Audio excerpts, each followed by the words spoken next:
দর্শক, আজ আমেরিকার এক থিঙ্ক ট্যাঙ্কের রিপোর্ট গোটা বিশ্বে সাড়া ফেলে দিয়েছে।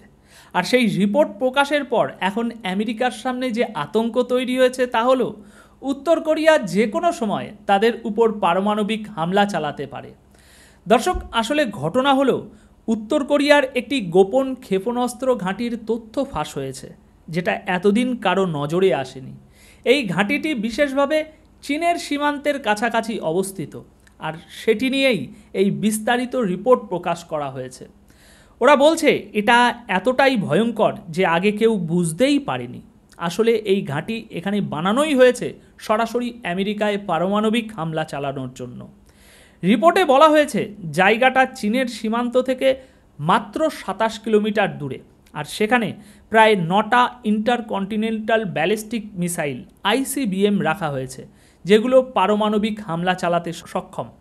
এখন অনেকেরই হয়তো জানা নেই যে উত্তর কোরিয়ার পক্ষে আমেরিকাকে সরাসরি টার্গেট করা খুব একটা কঠিন কাজ নয়, কারণ এই ICBMগুলোর রেঞ্জ প্রায় 10,000 কিলোমিটার। মানে ধরুন আলাস্কা, যেখানে পুতিন আর ট্রাম্পের বৈঠক হয়েছিল, অথবা আমেরিকার অন্যান্য রাজ্যগুলো কয়েক মিনিটের মধ্যেই ধ্বংসস্তূপে পরিণত হতে পারে।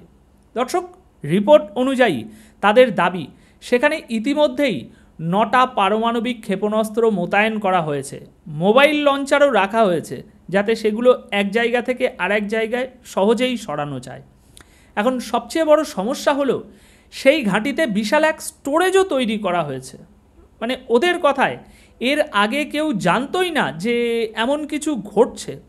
তারা ভেবেছিল উত্তর কোরিয়া হয়তো এমনটা করবে না, কিন্তু এখন প্রমাণ মিলেছে এটা আসলেই একটা গোপন ঘাঁটি। দেখুন, আগে যা অনুমান করা হতো উত্তর কোরিয়ার হাতে প্রায় 50টা পারমাণবিক ওয়ারহেড আছে। সঠিক সংখ্যা কারোর জানা নেই। কখনো বলা হতো 30টা, কখনো 40টা, আবার 50টা, এমনকি কেউ কেউ বলতো সংখ্যাটা হয়তো 100তেও পৌঁছাতে পারে। আর উত্তর কোরিয়ার আগের ক্ষেপণাস্ত্রগুলো আসলে একটু সমস্যাযুক্ত ছিল, অনেক সময়ই সেগুলো মাঝপথেই বিস্ফোরিত হয়ে যেত। কিন্তু ইউক্রেন যুদ্ধের সময় উত্তর কোরিয়া যে ক্ষেপণাস্ত্র রাশিয়াকে দিয়েছিল, রাশিয়া সেগুলোর প্রযুক্তি আরও উন্নত করে দিয়েছে। একইভাবে চীনও প্রযুক্তিগতভাবে সহায়তা করেছে। ফলে এখন উত্তর কোরিয়ার ক্ষেপণাস্ত্রের শক্তি এমন পর্যায়ে পৌঁছেছে যে আন্দাজ করাই কঠিন। যদি তারা আমেরিকায় কোনো জায়গায় টার্গেট করে, তবে সরাসরি গিয়ে আঘাত আনতে পারবে, সেই সক্ষমতা উত্তর কোরিয়ার তৈরি হয়ে গিয়েছে। আর এই কারণে এখন আমেরিকার অবস্থা কেমন জানেন? টালমাটাল। কারণ তারা জানে উত্তর কোরিয়ার পারমাণবিক ক্ষেপণাস্ত্র ইতিমধ্যেই মোতায়েন করা আছে।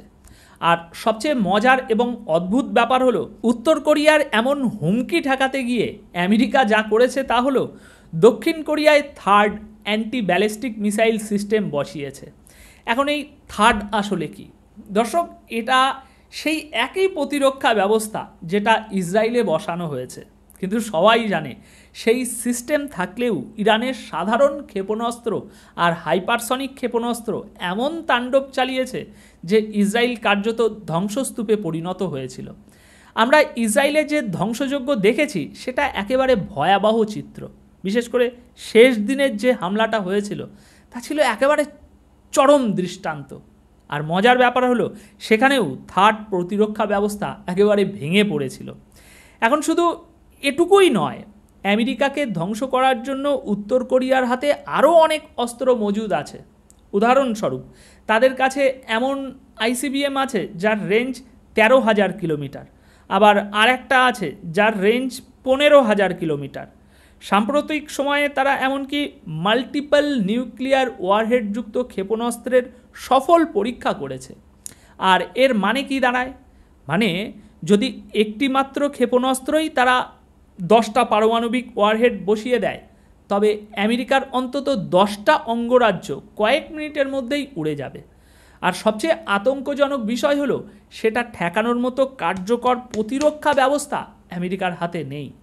আপনি জানেন, ইরানের ক্ষেপণাস্ত্র হামলার পর থেকেই যেন পুরো দুনিয়ার খেলার নিয়মটাই বদলে গেছে। এতদিন আমেরিকা ভেবেছিল তারা মধ্যপ্রাচ্যে এমন সব সেন্সার আর শক্তিশালী প্রতিরক্ষা ব্যবস্থা করে বসিয়েছে তাতে যে কোনো পারমাণবিক হামলাই তারা ঠেকিয়ে দিতে পারবে। থার্ড সিস্টেম থেকে শুরু করে তাদের সাবমেরিন, যুদ্ধজাহাজ সবখানেই প্রতিরক্ষা ব্যবস্থা ছিল। কিন্তু ইরান সেই পুরো প্রতিরক্ষা বলয় ভেদ করে দিয়েছে। আর এই কারণেই তো আপনি দেখছেন রাশিয়া এখন দারুণ খুশি, আত্মবিশ্বাসে ভরপুর।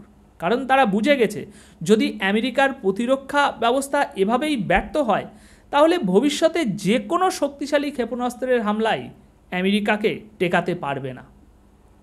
আর আসল সমস্যা এখানেই, আমেরিকা বুঝতে পারছে তাদের জন্য এখন পরিস্থিতি ভয়াবহ বিপর্যয়ের দিকে যাচ্ছে। এখন অবস্থা এমন দাঁড়িয়েছে যে উত্তর কোরিয়া যে কোনো মুহূর্তে আমেরিকার উপরে হামলা চালাতে পারে। আর এর পিছনে চীনের সরাসরি সমর্থন আছে। তারা আগে থেকেই ক্ষেপণাস্ত্রগুলো মোতায়েন করে রেখেছে, শুধু সময়ের অপেক্ষা। এখানে আরেকটা বিষয় খেয়াল করুন, উত্তর কোরিয়া শুধু আমেরিকার বিরুদ্ধেই নয়, সরাসরি ইসরায়েলের বিরুদ্ধেও তাদের অবস্থান নিয়ে গিয়েছে। ইউরোপকেও তারা শত্রু মনে করে। অর্থাৎ একদিকে রাশিয়া আর চীনের সঙ্গে হাত মিলিয়েছে, অন্যদিকে আমেরিকা, ইসরায়েল আর ইউরোপের বিরুদ্ধে দাঁড়িয়েছে। আচ্ছা, এবার আসি দক্ষিণ কোরিয়ার প্রসঙ্গে। আসলে দক্ষিণ কোরিয়ার পক্ষে কোনোভাবেই উত্তর কোরিয়ার সঙ্গে পাল্লা দেওয়া সম্ভব নয়। আমেরিকা সেখানে যে থার্ড সিস্টেম বসিয়েছে, তাদের ধারণা ছিল যদি উত্তর কোরিয়া আমেরিকার দিকে ক্ষেপণাস্ত্র ছোড়ে তবে সেটা ঠেকানো যাবে। কিন্তু বাস্তব হলো সেই থার্ড একেবারেই কার্যকর হবে না, কারণ তার প্রমাণ আমরা দেখেছি। যেদিন উত্তর কোরিয়া সত্যি আমেরিকাকে নিশানা করবে সেদিন দেখবেন থার্ড প্রথমেই ভেঙে পড়বে। বরং উত্তর কোরিয়ার পরিকল্পনাই হলো আগে ওই থার্ডকে ধ্বংস করা, তারপর মূল হামলা চালানো। আর এখানে আরেকটা বড় বিষয় খেয়াল করার মতো, আমেরিকা একসময় বহু দেশকে এই থার্ড কেনার প্রস্তাব দিয়েছিল, কিন্তু ইরান যুদ্ধের পর বেশিরভাগ দেশই কিনতে অস্বীকার করে। কারণ যুদ্ধক্ষেত্রে যে অস্ত্র বা প্রযুক্তি সত্যিকার অর্থে কার্যকর প্রমাণিত হয় কেবল সেগুলোকেই মানুষ গ্রহণ করে। এখন যেমন ধরুন ইরানের ড্রোন আজ সারা বিশ্বে সেরা হিসাবে স্বীকৃত, তাদের ক্ষেপণাস্ত্রও একইভাবে ভয়ঙ্কর কার্যকর। আজ রাশিয়া যেসব ড্রোন ব্যবহার করছে সেগুলো ইরানের তৈরি, আর সেই ড্রোনগুলোই যুদ্ধের মোড় ঘুরিয়ে দিচ্ছে। স্পষ্ট করে বললে ইরানের সহায়তা ছাড়া রাশিয়ার হাতে ক্ষেপণাস্ত্রের ঘাটতি থাকতো, আর হয়তো তারা এতদূর পর্যন্ত যুদ্ধ এগিয়ে নিয়ে যেতে পারতো না বলবো না, অনেক কষ্ট সাপেক্ষ হতো। ইরানের ড্রোনগুলো এমনভাবে কাজ করে দেখিয়েছে যা আর কেউ করতে পারতো না। যুদ্ধক্ষেত্রে তারা প্রায় 20% এলাকার নিয়ন্ত্রণ নিয়েছে। আর খেয়াল করবেন, ইসরায়েল এখনও পর্যন্ত ইরানের উপরে নতুন কোনো হামলা চালায়নি, অথচ হামলার প্রস্তুতি তারা অনেক আগেই নিয়েছে। তবে এখন যে পরিস্থিতি তৈরি হয়েছে তা স্পষ্টভাবে ইঙ্গিত দিচ্ছে এই আক্রমণ দেরি হোক বা শীঘ্রই ঘটবেই। এদিকে ইসরায়েলও বুঝে গেছে যদি তারা সেই আগের মতো একই স্ট্র্যাটেজিতে হামলা চালায় তবে তাদের পরিণতি আগের বারের থেকে আরও বেশি ভয়াবহ হবে। তাই তারা চাইছে আমেরিকা সরাসরি এই যুদ্ধে ঝাঁপিয়ে পড়ুক, নইলে একা ইসরায়েল এই ঝুঁকি নিতে প্রস্তুত নয়। আসলে পরিস্থিতিটা এখন এমন দাঁড়িয়েছে যে গোটা আমেরিকার ভিতরে এক ভয়ঙ্কর আতঙ্ক ছড়িয়ে পড়েছে, কারণ তারা বুঝতেই পারেনি তাদের মাথার উপর এমনভাবে নিশানা তোলা আছে। মানে আমেরিকার একটুখানি ভুল বা অহংকারেই সব উল্টে যেতে পারে। যেমন ধরুন ট্রাম্প বারবার বলতেন আমি শুধু একটা বোতাম টিপলেই সব মাটির সঙ্গে মিশে যাবে, কিন্তু আজ বাস্তবতা হলো ওপাশ থেকে বোতাম টেপার নাও হতে পারে, তবে উত্তর কোরিয়ার দিক থেকে বোতাম যে কোনো মুহূর্তে চাপা পড়বেই। আর যদি তা ঘটে তাহলে আমেরিকার আর কিছুই অবশিষ্ট থাকবে না। এই পরিস্থিতি স্পষ্টই ইঙ্গিত দিচ্ছে বিষয়টা শুধু আমেরিকার জন্য নয়, ইসরায়েলের জন্যও ভয়াবহ হয়ে উঠেছে। আর যদি উত্তর কোরিয়া সত্যিই ক্ষেপে যায় তবে তারা চারিদিক থেকেই আমেরিকাকে টার্গেট করবে। তো দর্শক, এই আলোচনার বিষয়ে আপনাদের কি মন্তব্য, আপনারা কি বুঝছেন? কমেন্ট বক্সে অবশ্যই আপনার মতামত রেখে যাবেন। ধন্যবাদ আপনাদের সকলকে।